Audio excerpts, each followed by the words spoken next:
گھوڑے کے نام پہ اطلاق ہوتا ہے تو گھوڑا کیا ہے جو گھوڑے جیسا ہے وہ مثلاً شکل و صورت میں اعتبار میں طور طریقے میں یا گائے جیسا ہے، اس پر نام کس کا صادق آ رہا ہے، گائے کا یا گھوڑے کا؟ تو گھوڑے کا صادق آ رہا ہے تو اس کا حکم لگے گا، اور گائے کا آ رہا ہے تو اس کا حکم اس پر لگایا جائے گا۔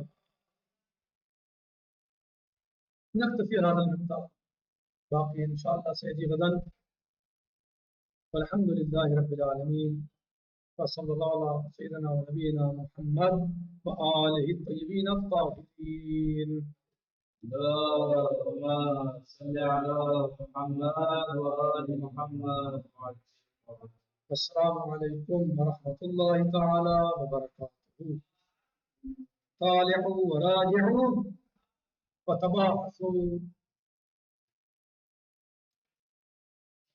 السلام علیکم ورحمۃ اللہ تعالی وبرکاتہ۔ فی امان اللہ۔